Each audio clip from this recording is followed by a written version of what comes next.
Overload.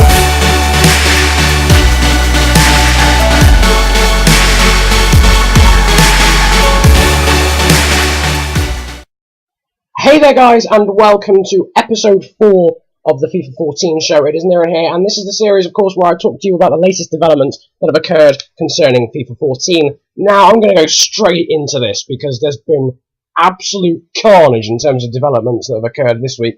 The first thing is, I'm sure you've probably seen it already, the Ultimate Team features. There's been a lot of new Ultimate Team features, pretty much all the, in fact, I think literally all of the news that's come out this week has been all the new Ultimate Team features.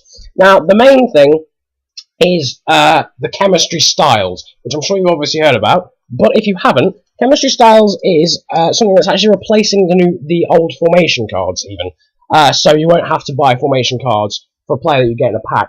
They'll just automatically have the formation that you use for your current team that you have set out as your main team.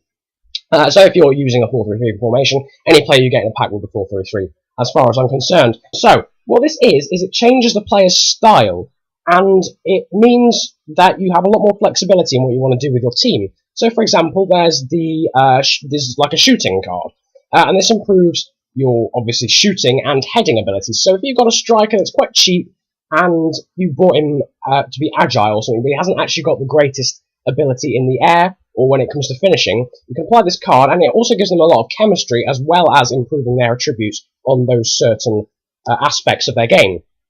So, if you want fullbacks that you want to charge down the wings to support your wingers, you put an engine card on them, I think is what it's called, or something like that.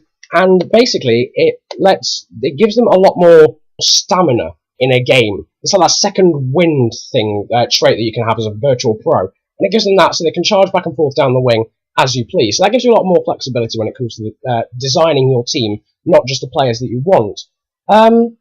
So you can dictate how your team plays and its style. So if you like to play passing around, then you can apply passing cards to all of your players, all of your midfielders, all of your wingers, whatever you wish. And that'll make them better on the ball and better when it comes to passing, so they're more likely to play like Barcelona or Arsenal, however you choose. Obviously, I've been through the fact that they improve the attributes in a certain area and also the chemistry. And, really they do improve the chemistry a lot, because I've seen a screenshot, I'll show you in a minute, of a team that has players sort of out of position, like central attacking mids playing at centre mid, centre forward playing at striker, and and a lot of dead links as well. And the chemistry cards that they've applied, because you can see them at the bottom of the card, they really do improve the chemistry, and it gives you full chemistry, along with the manager, which I'll go into in a minute as well. That's changed as well. Right. So it is a really fresh idea, and it's a new way to achieve 100 chemistry. I personally really like this new idea. It's really awesome for me. And it's also available on goalkeepers, so, it's not just outfield players. Now, here, I've got two screenshots of 2-4-3-3 squads. Now, the first one here, as you can see, with Hugo Lloris in goal, Hernandez and Lionel Messi up front. As you can see, this is the one with the dead links, and as you can see, San Juan FC, with its 86 rating, actually has 100 chemistry. Now, this is partly because of the chemistry styles cards that have been placed onto the players, and also down to the manager, which also helps with the players' chemistry as well. So, as you can see, this one is more based on trying to push down the wings, but also support a central striker. As you can see, you've got sort of almost 4 wingers, really. I know Messi and Hernandez are technically central, but you've also got Aguero in the middle to try and support him, and with Bale and Di Maria on the wing, the emphasis is really on trying to play it to the striker. However, this second one, as you can see, is to try and take advantage of overlapping fullbacks. This is what I said earlier. Then it's just I find it really cool that it's a greater personalisation of your team, and you can get them to play in however you want, whatever style you play, you can make that, you can fit and mould that to your preference. So that's really cool. So 2 different 4-3-3 formations there, but that you will play and that will feel like almost completely different formations because of the way they play. Now, the second big thing is data sharing. Now, everything except FIFA points. This is a great.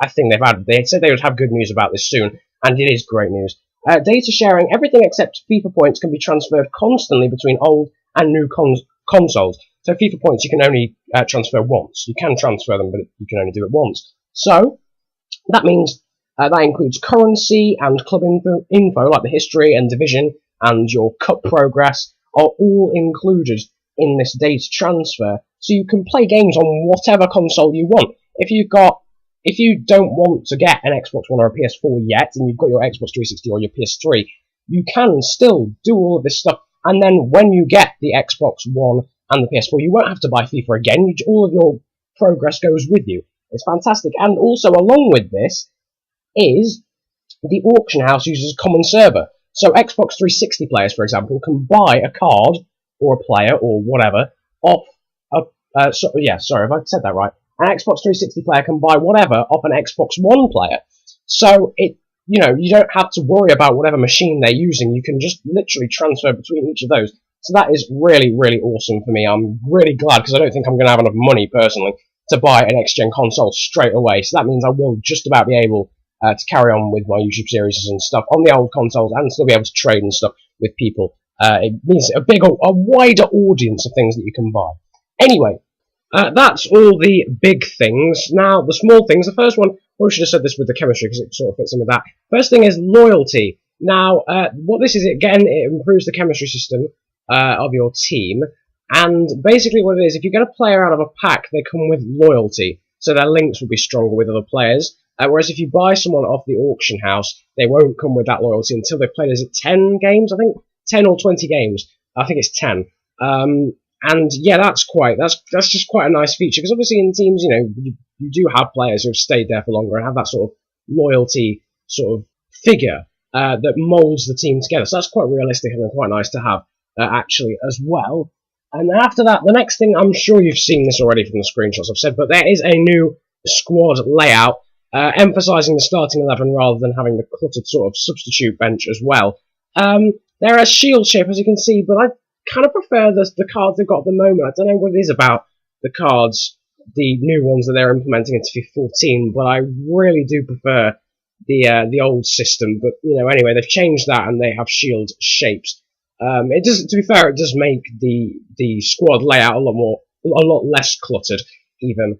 But I still don't like the shape. I wish they'd have kept the square shape anyway.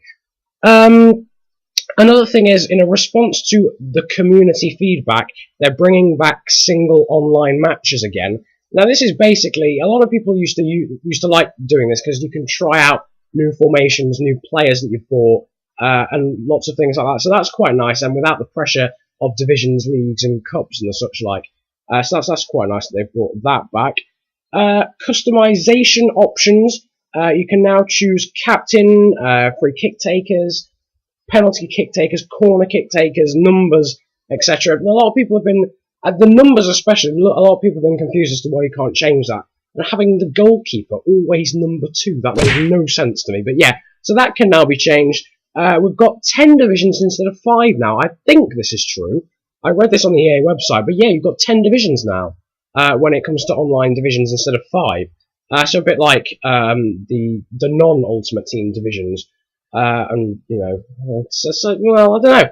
I think that's kind of cool, but it makes the whole thing a lot longer, the whole road to Division 1 a little bit longer. And then anyway, the next part, this is really the last part, is to do with the searching and the auction house. Now, the first thing is that you can search players by name in the auction house, and wow, does this make things a lot easier, because a lot of the time you have to put in a lot of different aspects of like position, nationality, team. A lot of that has to go in before you can find a specific player. Now you can just search in their name and you find them like you can on career mode and the such like. The second thing to do with this is that now you can press a specific button when you get a player in a pack or when you buy a player, whether it be X or Y, and it takes you to a specific search of players like that player or the same as that player. Now that for me is like that really saves a lot of time in trying to build squads and stuff. You can just literally do it spur of the moment, think, oh yeah, he'd go well in my team, and just go for him. And a similar thing will be implemented into the squad. If you think, okay, actually, I've got Luis Suarez here as a striker, but actually, I'm not too keen on him. I want to look for a replacement. You can press a button in the squads report part, not squads report, but you know what I mean. And that will search you different players like him that will still get you the same amount of chemistry. Now, again, this is like really saving time, and the fact that you can build the squad like this really does save a lot of time for building the squad. So that's awesome. So overall, that's the last part of this. That brings us to the end of the FIFA 14 show, and yeah, this week has been good in terms of Ultimate Team. A lot of things have been implemented to make it a lot easier, a lot more user-friendly, and it's just been changed a heck of a lot from this year. So yeah, anyway, that leaves me enough time to thank you all for watching. Like and subscribe if you enjoyed. Comment if you enjoyed that much. It has been a pleasure talking to you today, and goodbye.